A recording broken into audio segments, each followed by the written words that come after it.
Buenas noches, profesores. Muy bien, vamos a continuar con conocimientos pedagógicos realizado en el curso del Minedu, Programa de Formación de Docente para la Mejora de la Práctica Pedagógica de los Docentes Contratados. Muy bien. Este PDF que vamos a trabajar, ¿no? Se trata de conocimientos pedagógicos y curriculares sobre el aspecto de los saberes previos y conflictos cognitivos. Los videos anteriores que son mostrados en la página de YouTube se trata del fascículo 1, pero esto es del fascículo 2. Muy bien. En este fascículo identificaremos y comprenderemos los conceptos fundamentales asociados con los conocimientos pedagógicos de saberes previos y conflicto cognitivo.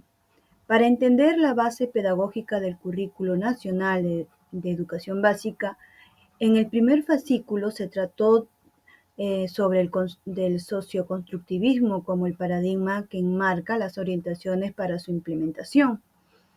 En este segundo fascículo se abordarán dos procesos pedagógicos centrales que se desprende de concebir el aprendizaje como una construcción que hace el sujeto que aprende al conectar la nueva información que necesita para enfrentar a las diversas situaciones de la vida con las estructuras previas de conocimiento que ya posee en una situación y contexto sociocultural particulares. Estos dos procesos son la activación y el recojo de los saberes previos y la generación del conflicto cognitivo. Muy bien, la activación y recojo de saberes previos es un proceso pedagógico fundamental para facilitar la construcción de aprendizaje significativo de las y los estudiantes. La generación de conflicto cognitivo es el proceso pedagógico fundamental para facilitar el cambio conceptual y la comprensión del mundo. Vamos entonces a ver una situación que nos va a ayudar a analizar. El docente y los niños del aula de 5 años recorren la ribera de un río cercano a la institución educativa. Durante el recorrido observan que el río se encuentra lleno de basura. De regreso al aula, dialogan sobre lo observado y acuerdan realizar el proyecto. ¿Qué le hace la basura al río? Para investigar qué ocurre con los ríos cuando las personas arrojan basuras en ellos. A ver. Niño, ¿cómo está el río que observamos? Había muchos mosquitos, con mucha basura y el agua olía feo, ¿no? Es lo que expresaban los estudiantes. ¿Y qué hacen los mosquitos? Dice el profesor. Nos pican y nos enfermamos. A mi hermana le dio mucha fiebre cuando le picó un mosquito, ¿no? Esas son las respuestas de las estudiantes. Así es, por la picadura de los mosquitos podemos enfermarnos. ¿Y qué otra cosa puede pasar cuando hay basura en el río? ¿Qué ocurre cuando llueve, por ejemplo? El río crece, se sale el agua y la basura también. Y se meten a la casa, ¿no? Es lo que ellos han observado, de repente lo han vivido, ¿no? En la televisión, bueno. En esta situación, ¿qué acción está realizando principalmente el docente? Recoger saberes previos, brindar retroalimentación, promover el conflicto cognitivo. Esas son las tres alternativas. La solución de la situación presentada requiere de la comprensión de nociones relacionadas con la activación y recojo de saberes previos. A ver, ¿Qué es entonces saberes previos? Desde que nacen los seres humanos buscan dar significado a las experiencias vividas. Cualquiera puede recordar, si tiene hijos, sobrinos o nietos, la fase de los por qué que atraviesan las niñas y los niños pequeños. ¿Por qué llueve? ¿Por qué tengo que dormir tan temprano? ¿Por qué el cielo es azul? ¿Por qué se mueren los animales o las personas? ¿Por qué los adultos trabajan? Y un sinfín de preguntas. Tener respuestas a sus preguntas permite a los seres humanos funcionar en el mundo. Estos saberes sobre la realidad pueden ser conceptos, concepciones, representaciones, conocimientos, actitudes, disposiciones que las y los estudiantes han construido en el transcurso de sus experiencias previas y que utilizan como recurso para enfrentar las diversas situaciones a las que se enfrenta en el día a día. Puede ser el resultado de experiencias educativas anteriores, escolares o no escolares, o de aprendizajes espontáneos.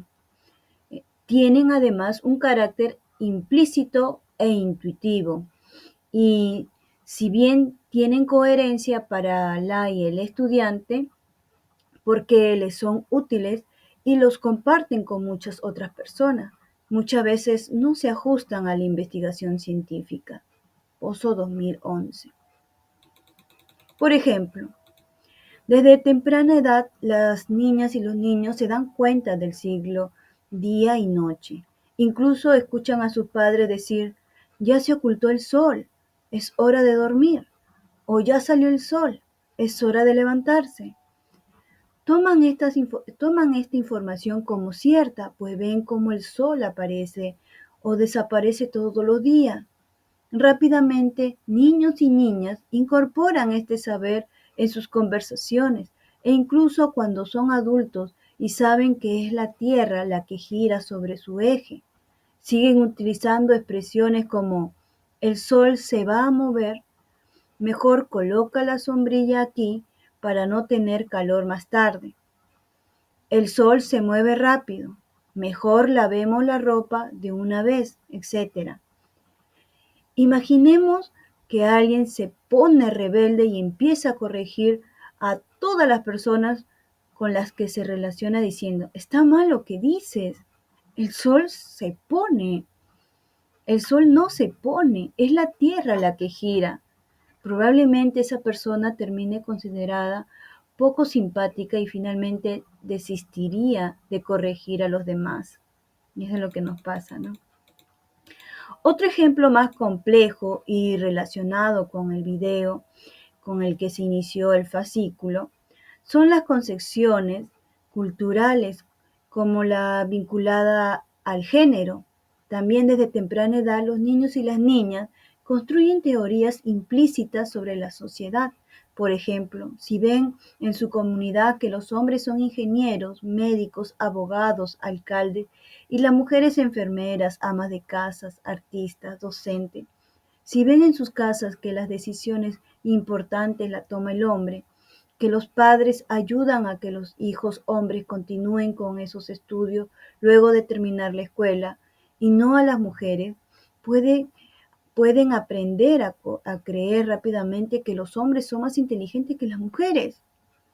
Estas son concepciones que se han naturalizado y con las que aún muchos adultos miran el mundo. Si bien no tienen ningún asidero científico, no existe interés alguno en cuestionarla, pues aún hay personas en la comunidad que la encuentran coherente. ¿Cómo es, no? Y es cierto. Para lograr los aprendizajes del perfil de egreso que se abordaron en el fascículo 1, es tarea de la escuela ayudar a los estudiantes a problematizar sus saberes previos para lograr cambios conceptuales que les permitan comprender la realidad de su complejidad, desde criterios y bases que les posibiliten ejercer plenamente su ciudadanía y comprometerse con el bien común. Por ello, como se afirmó en el fascículo anterior, cuando se habló sobre el socioconstructivismo, si bien muchos saberes previos son bastante estables, Pozo 2011, también son temporalmente viables y no están definidos de una vez por todas, Jonaffer 2002, sino que pueden ir modificándose y haciéndose más pertinente por medio del aprendizaje. Y es cierto. Para comprender entonces la importancia de su activación y recojo en el aula, es fundamental recordar que el aprendizaje es un proceso en que lo que aprendemos es el producto de la información nueva interpretada a la luz de o mediante lo que ya se sabe sobre algo. En este sentido, aprender no consiste en reproducir información, repetir lo que dice el docente o lo que dice el libro, sino en asimilar o integrar la información con los conocimientos previos o anteriores. Pozo 2011. En otras palabras, el aprendizaje sucede cuando los estudiantes tienen la oportunidad de establecer relaciones sustantivas y no arbitrarias entre lo que ya formaba parte de su estructura cognitiva, la respuesta con lo que venía funcionando en el mundo y el nuevo contenido de aprendizaje, Zavala y Arnaud 2007, que es necesario que construyan para poder enfrentar de manera más competente las nuevas y más complejas situaciones de aprendizaje que se les presentan. Cuando en el aula se activan y recogen estos saberes previos, puede ocurrir que algunos estudiantes estén más ajustados a la exigencia de las nuevas situaciones de aprendizaje que los de otro. En otras palabras, puede ser que en un aula algunos estudiantes lleguen con saberes previos más adecuados para enfrentar la nueva situación de aprendizaje que otros. En este sentido, el abanico de posibles relaciones que las y los estudiantes pueden establecer entre los saberes previos y lo nuevo es muy diverso. De modo que solo activarlos y recuperarlos, hacerlos explícitos, no es suficiente para que se produzca el aprendizaje de lo nuevo. Para comprender esa idea, esta analogía puede servir. A ver. Imaginémonos una niña que debe cambiar de colegio periódicamente por razones de trabajo de sus padres. Este año debe cambiar a mitad del periodo escolar. Podemos saber de antemano qué es lo que va a pasar cuando llegue a clase. Existen varias posibilidades. Puede suceder que la niña nueva no se relacione en absoluto con el resto de los niños y niñas y permanezca aislada, o quizás o quizás se una a un grupo de niñas que ya existe, o que su incorporación provoque en la clase la reorganización de todos los grupos de amistades. Entonces, ¿no? Hay muchas posibilidades que pudiera pasar. Lo mismo puede ocurrir en la activación de saberes previos. Puede suceder muchas cosas o nada con las concepciones, conceptos, teorías de las y los estudiantes. Como muchos de estos saberes se han construido desde temprana edad en la vida cotidiana y están naturalizados, es posible que sea difícil cambiarlo. Sucede también que algunos saberes se dan a la luz estereotipos, prejuicios o ideas muy arraigadas que no permiten construir lo nuevo. Son precisamente estos saberes previos estables, pero alejados del sustento científico, lo que se deben tomar en cuenta con mayor detenimiento y han de ser reconocidos para poder planificar experiencias de aprendizaje orientada al cambio conceptual. Sobre todo, se profundizará en la siguiente parte. A ver.